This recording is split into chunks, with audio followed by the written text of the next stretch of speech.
You've probably heard before that gun control is racist, and I'm here today to tell you that the Illinois Firearm Owner Identification Card is born from one very powerful man's racism. And I have proof, and that's the topic of today's video. Non-white are buying guns right and left. This video is sponsored by Alpha Concepts Firearm Training. Alpha Concepts offers firearm training for beginners or the advanced shooter. Sign up for a concealed carry training class today and learn from the best in Chicago. Check the training calendar at alphaconcepts.com or call 847-612-3952. I remember hearing years ago that the Illinois Firearm Owner Identification Card was born because Mayor Daley in the 1960s didn't want blacks having access to firearms during the riots and the protests.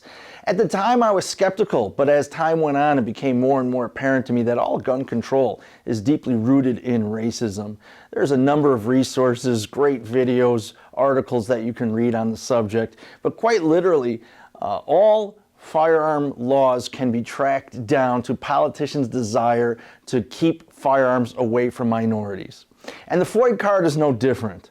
For anyone outside of Illinois that's not sure what the hell I'm talking about, the FOID card, the Firearm Owner Identification Card, is a little piece of plastic. It's a permission slip that anyone in Illinois who acquires or possesses firearms or ammunition has to have.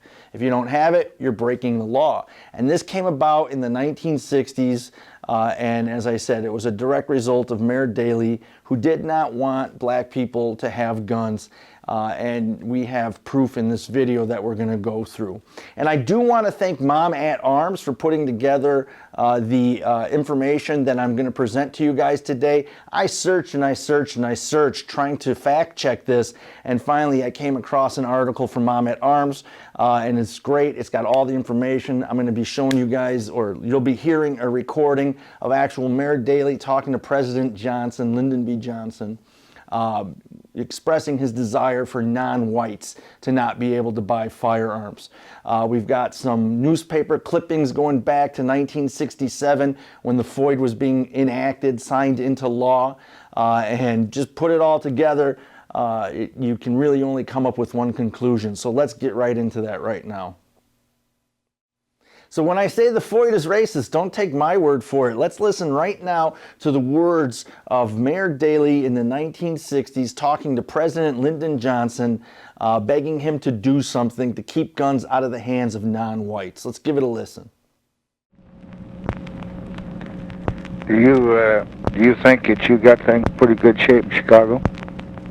Well, as good as they can be, but we need some kind of federal help to shut off this gang situation. This gang situation in New York, in Los Angeles, in Philadelphia, in Cleveland, in Pittsburgh, in Detroit, in San Francisco is no good.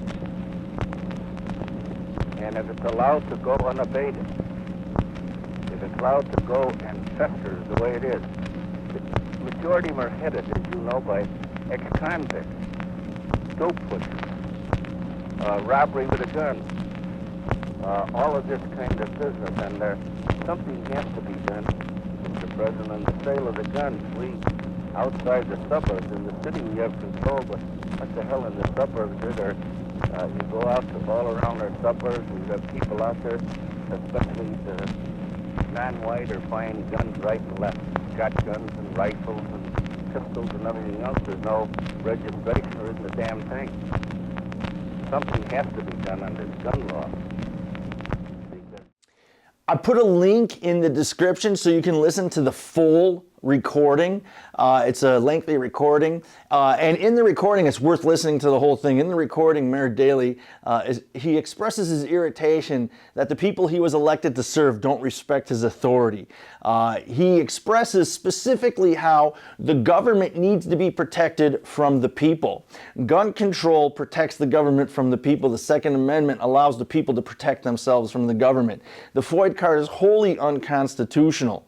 Like I said, it's racist, but also it's tyrannical when you really sit down and you listen to the whole recording. So like I said, I put a link in the description. Listen to the whole recording. Check it out. It's definitely eye-opening. Getting into that, let's look at some of the newspaper articles from the 60s that were passed, that were printed as the FOID card was passing. In a Chicago Tribune newspaper article dated May 23, 1967, the newspaper is discussing the passage of the FOID card, and the article reads, "No gun control measures made headway in 1965 despite fervent support from Mayor Daley." The article also cites, "Such a law is vital to help police guard against racial disturbances." So we see again in that newspaper how Mayor Daley really he tried everything to keep firearms out of the hands of minorities. It wasn't anything that he even tried to hide being reported in the newspaper, the Chicago Tribune at the time. He was not able to register guns, so instead they registered gun owners, and that is the FOID card. The article continues. Mayor Daley's bill to register guns was approved by the House committee, but was killed in the Senate committee. Since they couldn't register guns, they decided to register gun owners. So like I said, because they couldn't register guns, they decided to register gun owners. They were relentless in their attack against our right to keep and bear arms and our right to protect ourselves from a tyrannical government. They were relentless in the fact that they did not want minorities to have access to firearms and therefore would become dependent upon the government for everything. If you can't protect yourself, you have become dependent on someone else to do that for you. And I just thinking out loud, what happens when you are relying on the person who you need protection from to protect you? How does that work out? Something else that we have to talk about, going back to the newspaper clippings, is non-compliance. You know, I've heard from old timers, they've told me stories, you know, when the FOID card first passed, we did not comply. And non-compliance is a necessary but short-term strategy. Because look at the FOID card now. Back in the day, going back to the 60s, FOID card passed, non-compliance, okay. Many cops did not even enforce at the time. In fact, in the articles, you can go to Mom at Arms website, which I linked, and you can read more of the articles that I'm not going to show you in this video, but you can see how some law enforcement were opposed to the idea, and that's great.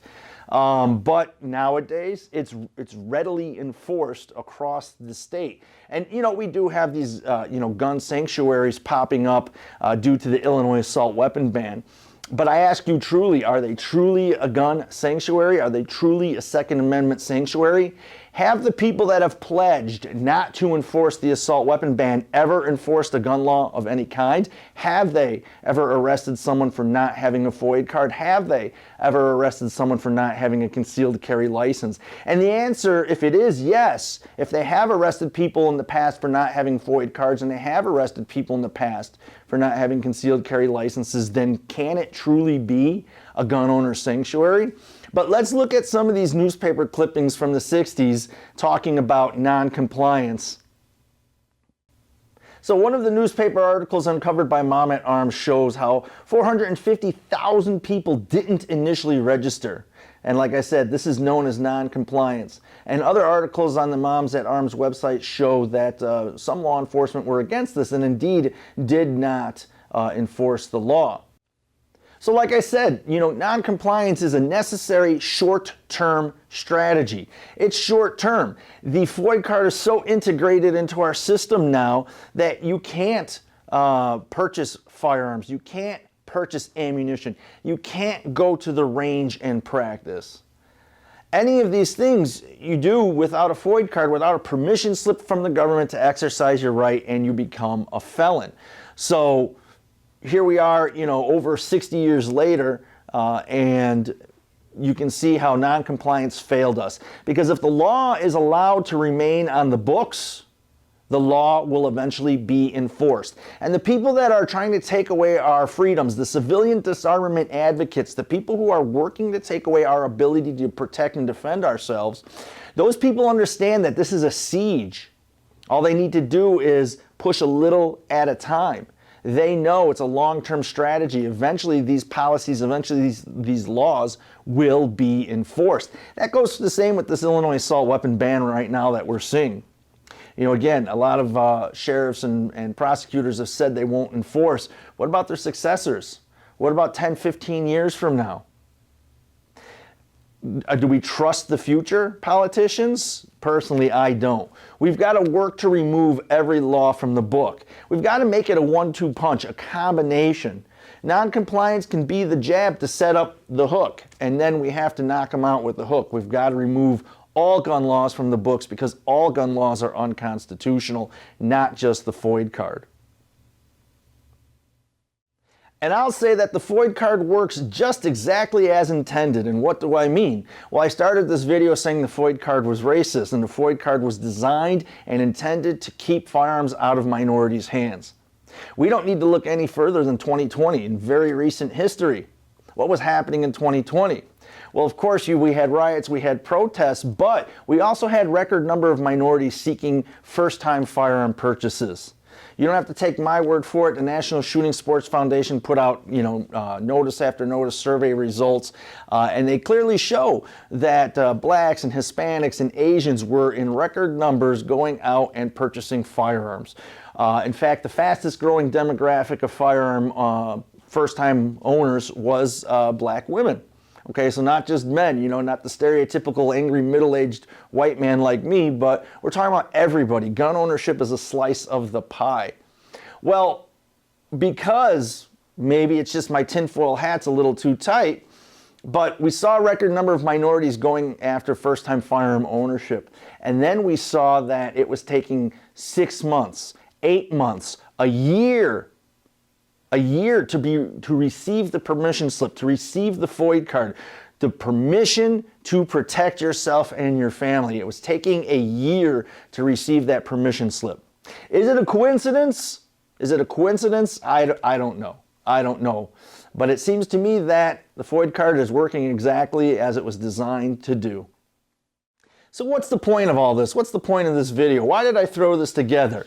Well, not only does it disgust me how the government keeps away our rights, but it also disgusts me how they single out certain specific groups to make it harder for them to exercise their rights. And it disgusts me that people don't know how deeply rooted firearm laws are in racism.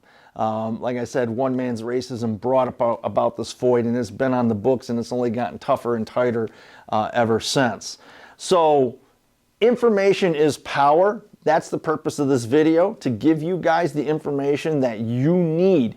We all got to make educated decisions where we stand. And I believe anyone that stands behind the FOID card, that backs the FOID card, that thinks the FOID card is a good idea, I think they back institutionalized racism. I think that they are saying, whether they know it or not, but they are saying that institutionalized racism is okay, and it's not. And the FOID card is institutionalized racism, and the FOID card is not okay.